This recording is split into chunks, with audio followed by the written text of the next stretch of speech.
Hello, ladies and gentlemen, and welcome back to another fabulous Friday Ramblings, where we discuss everything that is great in pop culture because it is great, and we are here to put a little positivity into your day without, being too blatant about the blind praising just to blind praise. We stick to what is fairly earned. And with that, we are going to go into the archives of Marvel Comics history. While I'm a huge Spider-Man fan, and in recent years have really grown to be a big fan of the Hulk, as I have read more of some of his greatest hits and seen the newer stuff that has gone on with the character with some excellent writers. At my core, I'm always going to have to go with the X-Men as my go-to comics because those were the books that really pulled me into reading comics regularly. And as such, we're going to discuss the first crossover event I became familiar with, and as such, the one that is nearest and dearest to my heart. And that would be Extinction Agenda.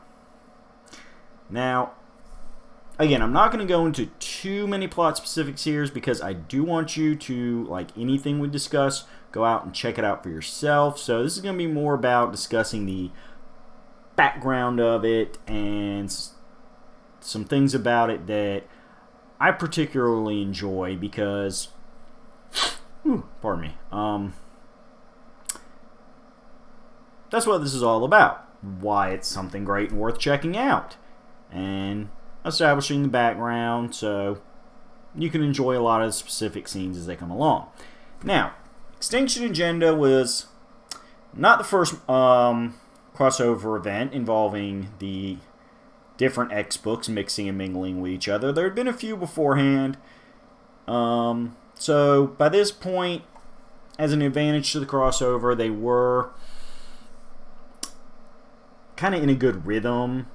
They had an idea of what they were doing with the crossovers and what would make a good, big, epic story for the crossovers. And so that's the first thing that really helps the story, is that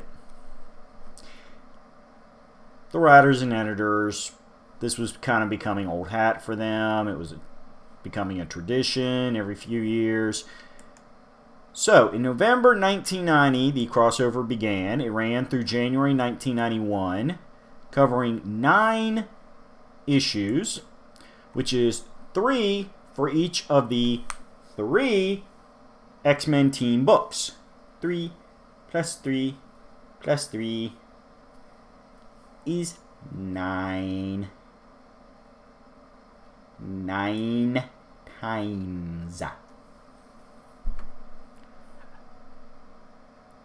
The 2 X-Men books that were being published at the time of this crossover that were not involved in it was the Wolverine solo book, which had not yet involved itself in crossovers at this point, as the Wolverine solo book had only been running for a couple years now and was still treated very much as a separate spin-off title where Wolverine did his own thing outside of the X-Men team book that he was appearing in.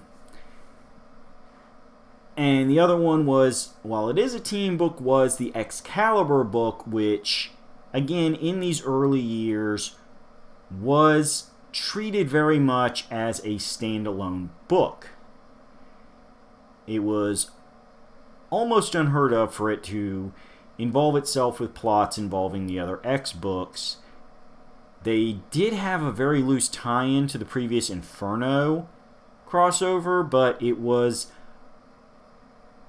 optional reading to be sure. None of the things that happened in the Excalibur series had a direct major impact on the Inferno crossover story, so it really was kind of that thing. Neither book was really expected to contribute much. A few years later, Both books would be part of the Fatal Attractions crossover, which was kind of more of a thematic crossover than a direct dun dun dun dun dun storyline beat. So it was kind of a different crossover, similar to the previous Fall of the Mutants. But we're getting off track. We were talking about Extinction Agenda, ran through the winter months of 1990/1991. It was very much a crossover that had been built up over the last few years of events going on in the different X books. And this is what we're going to touch on for quite a bit of time right here. First up, in the New Mutants book, you had the idea of the New Mutants had experienced some change up in membership. They had lost multiple members of their original roster, had picked up some new members, including some of the teenagers that had been originally rescued and given some basic how not to accidentally hurt people with your powers training from the spin-off X Factor team. After some other events had happened, they ended up hooking up with the New Mutants. So you had a New Mutants team that was dealing with some losses to their original team, some deaths, some people missing in action. You had the, kind of under the radar awkwardness of new teammates coming in and trying to, gel with the team and, not disrupt the vibe, but still kind of introduce their own vibe. All about the vibes. Meanwhile, over in the X Factor book, the X Factor team was... Okay, hold on. I gotta make sure I'm getting my timeline straight here.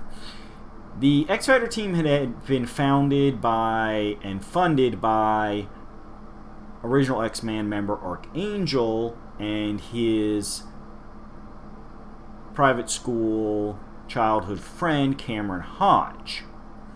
Now, over the course of the X Factor's early years, we found out Cameron Hodge, in fact, was actually a bit of a anti-mutant bigot,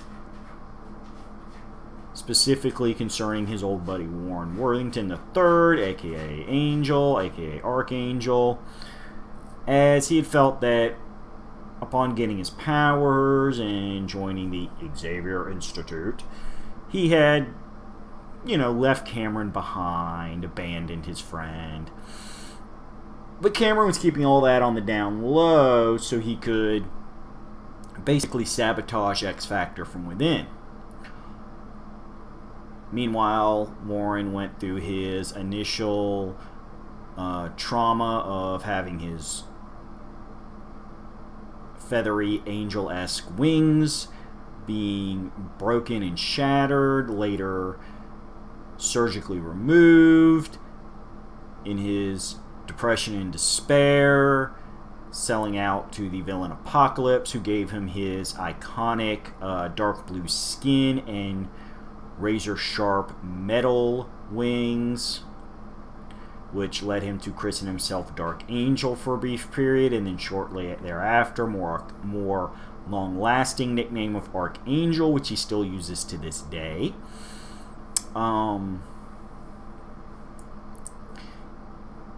during this period, he would confront Cameron Hodge for all the things he did to sabotage Warren and X Factor, including stealing a large portion of Warren's personal fortune and kidnapping Warren's longtime girlfriend, Candy Southern. So Archangel storms the headquarters of Cameron Hodge and his mutant-hating bigotry army, the Right. Confronts Hodge shortly after, Hodge made a deal with a demon for immortality, and during their fight, Archangel decapitates Cameron Hodge. However, in the process, Candy Southern, as the hostage, is killed, giving Warren even more grief to keep his soul as dark as his skin. It was a bad period of time for Warren. He was going through a lot of just bad event after bad event. So there you have it. Cameron Hodge was immortal, but he was not actually invulnerable, which is what he probably should have asked the demon for. So he was a decapitated head left buried in the rubble of his headquarters. Finally, in the main book, Uncanny X-Men, the X-Men had been gone into hiding after being presumed dead by the world at large due to a battle that took place in front of some cameras and some mysticism and supernatural forces being involved. As I said, the X-Men were presumed dead and previously had encountered the mutant or the island nation of Genosha, in which mutants were kept as a slave labor in the society, to the point of being like brainwashed. You know, it's not even just we enslaved you, we stole your free will to make sure you don't try to stop being enslaved. The X-Men get involved a couple times, including helping a couple of the slaves escape Genosha and successfully make it to America, where they were allowed to stay and be as free as they could be. So all these things come together. All these little plot threads come together. Oh, wait, I did forget one more thing, sorry. Because again, I have not read a lot of the stuff leading up to this in a few years, so a few timeline things messing up. Part of the X-Men being missing and presumed dead was that the team had journeyed through a mystical portal after the initial presumed, big fight where it looked like they had died to the world watching over the news, and they decided to play that up and go into hiding. They subsequently got to a point where they knew they were in a no-win situation, went through a mystical portal that stripped them of their memories and deposited them each in a different place around the world so that they could, quote, gain a new life that they had deserved based on what they had gone through as souls. Basically, the concept's very similar to reincarnation and karma. So, over the last few issues leading up to this, the X-Men had been kind of, by and large, reassembled. There were a couple members still missing.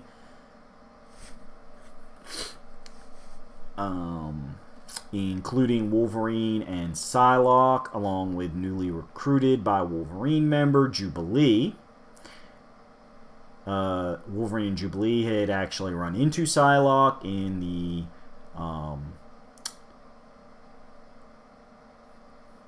island nation of Madripoor, which is not run by mutant bigots, but is descended from a pirate colony, so the idea of law is very loose there. Kind of place naturally Wolverine would like hanging out in, because, hey, technically they have cops, but laws don't really mean the same thing in Madripoor they do elsewhere. His solo series tended to involve a lot of stuff in Madripoor. But he found Psylocke there. The three of them were in the process of trying to reunite with the rest of the X-Men. So, we begin the Extinction Agenda event, in which, again, I'm going to give you a quick plot summary. Cameron Hodges' severed head managed to make its way to Genosha, where he, using his silver tongue and knowledge of anti-mutant technology that he had helped invent and, in other cases, steal and perfect as the leader of the right, set himself up as part of the ruling council of Genosha, although he kept behind the scenes, using their resources to also build himself a massive robot body that did not look in any way human, full of anti-mutant weaponry, so he could gain revenge on the mutants, and especially Archangel. So, with a little bit of his encouragement and a little bit of the other members of the ruling council, just plain being pissed at the X-Men for interfering in Genosha's culture, yada yada, socio-political stuff. You know, everybody's got an excuse. A handful of Genosha's elite soldiers managed to sneak onto American soil, specifically the grounds of the X-Men's headquarters up in Westchester, the academy, the mansion, whichever term you prefer. And in the process, kidnap members of the New Mutants, rationalizing it as, you took some of our mutants, we're taking some of yours. Thus, the New Mutants, what remains of the New Mutants, the X-Men, and X-Factor all decide to band together to declare war on Genosha. And that is the bulk of the 9-part series, is our various mutant teams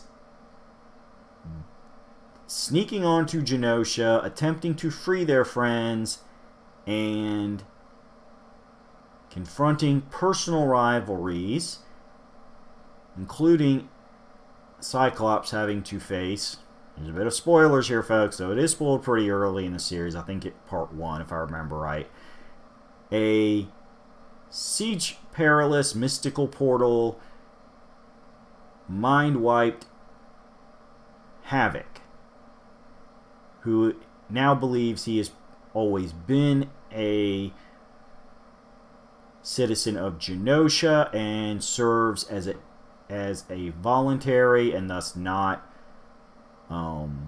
personality wiped, brainwashed pawn member of Genosha's military elite, the Magistrates. So we get Cyclops versus Havoc in a battle of brothers, as Cyclops tries to get his brother to remember who he really is, and thus hopefully join the X-Men in helping put a stop to the Genoshan government and their slave-using way of life once and for all, along with Archangel having to confront Cameron Hodge,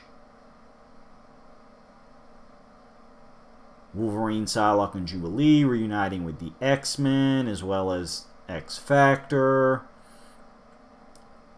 meeting the New Mutants reuniting and finding, unfortunately, that it was not just enough to kidnap them, that Hodge himself had personal plans, which means, I'm not going to tell you exactly who, but we do have the death of a New Mutant. A death that would impact the next few years of the New Mutants comic and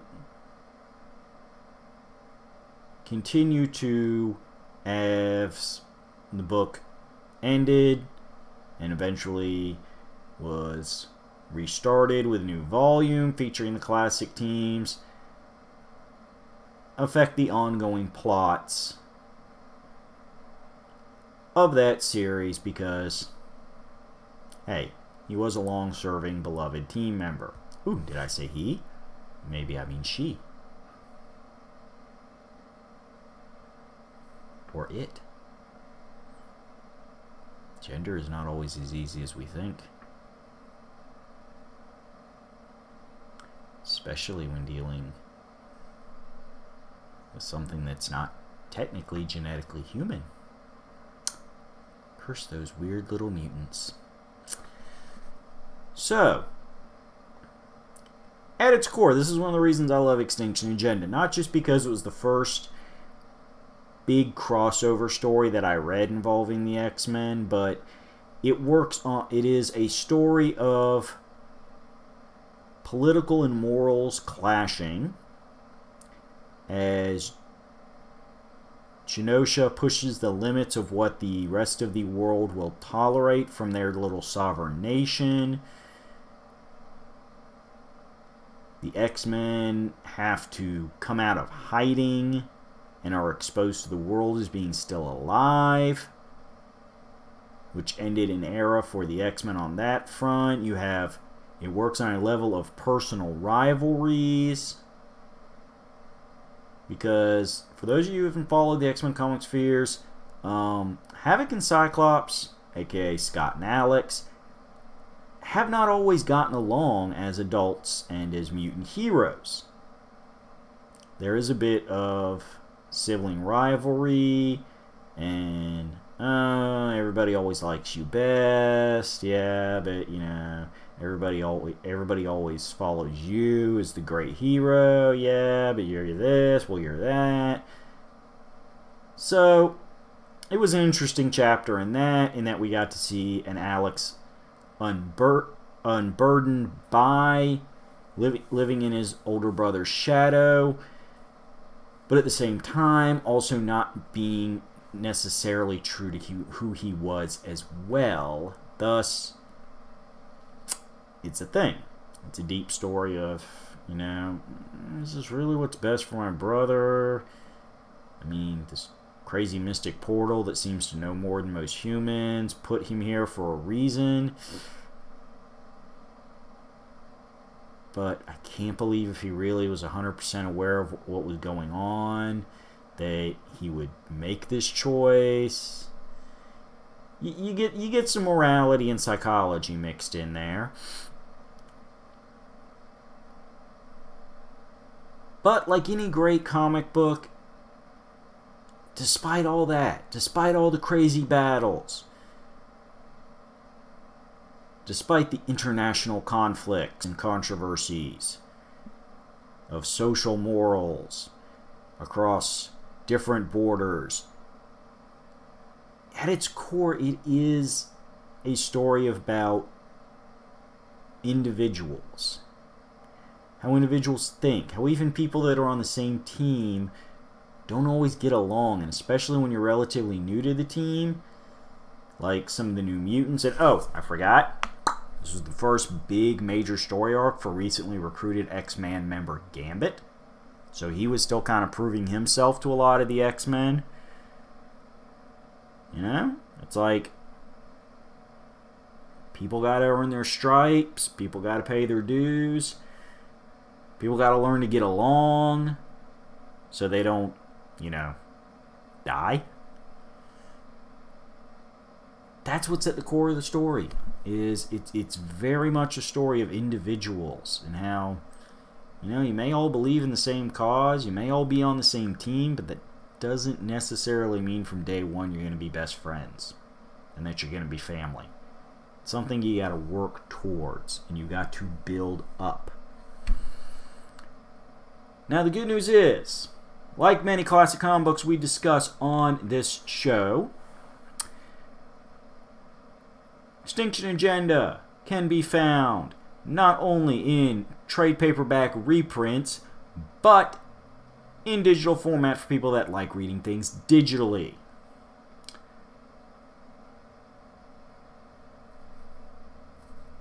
I would recommend everybody read it.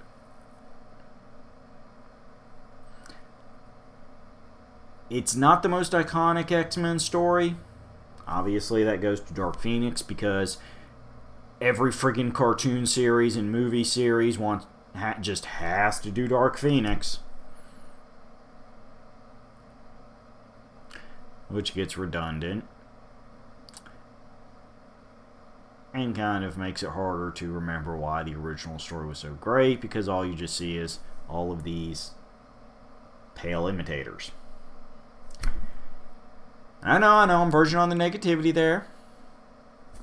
But, you know, I will say, all the writers are clearly doing their best with the material, and I get that they want to do homages and they want to salute, you know, one of the all-time great comic book stories. But, you know, sometimes you just have to sit there and say, yeah, I love that story, but we've already seen it so many times over. Like, on a absolute heavy drama, tragedy, Pyrrhic victory level, on that I would say Mutant Massacre would be your best. But Extinction Agenda, I think, works especially for relatively newer readers because it's a little bit of everything. There is a price to be paid for victory. There is a sense of, you know, how much farther down, you know, are we going to suffer before we get the win. But more importantly, what I love about it is, as I said at the start, it was built upon things that had happened in the individual team books over the years, especially X Factor and Uncanny X-Men. You know, the X-Men chose to get involved with Genosha, and its mutants should just be slaves to humanity, and we'll strip away their free will and personalities if it makes sure they don't rebel. Official government policies. You know, Warren made the choice to go directly after Hodge all by himself and commit an act of what normally would have been fatal violence against Cameron, his at one time best friend. It's just, you know, within it, so many little decisions had been made over the years that built to this point where it was like, okay, the X team's got to go or Genosha's got to go. Cameron Hodge has got to be dealt with once and for all. Because these are just two opposing sides, and they just keep butting heads. And every time they butt heads, it gets a little bit bigger and more intense, and it's just boom! Everything explodes. All over the place. It's like an entire nation gets involved in this. And I will say, by the end of Extinction Agenda, Genosha was changed forever. As a concept, they use the island of Genosha many more times over the years in different ways and in different stories, but every story after this was a reflection of dealing with the fallout of Extinction Agenda. What it meant for Genosha internationally from a governmental political perspective, personally as like, okay, yeah, we kind of let Cameron Hodge take control of large parts of our government, and it turned out to be 100% psychotic. It all built to a thing where, yeah, technically the geographic location known as Genosha survived, but it was never the same again. So, that's my recommendation for this week. Check out Extinction Agenda. Check out the X-Men in general. If you're looking for more information on the crossover before you jump in, you want to read some specific issue summaries, I would recommend you check out UncannyXmen.net. It is a fan site, but it is a fan site that has been around for over 10 years and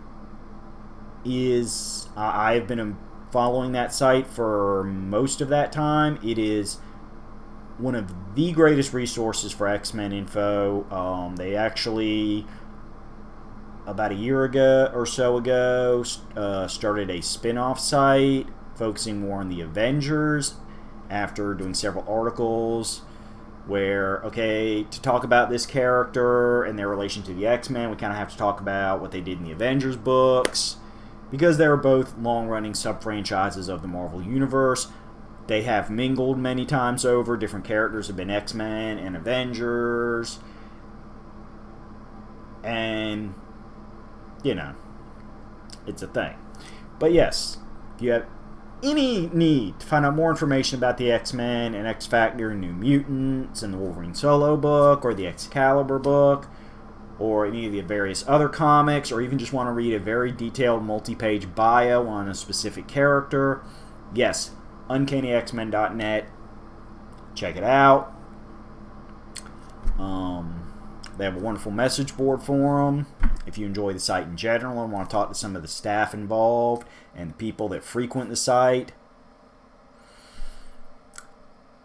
And until then, I'm going to go ahead and get off. I'm going to go back to my regular day job gig.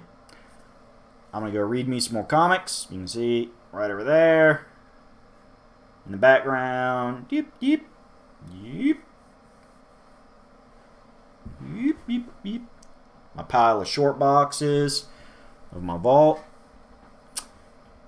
We got some other comics that I haven't vaulted yet because the series are still ongoing. But yeah, I'm gonna read some more comics. I'm gonna play some video games.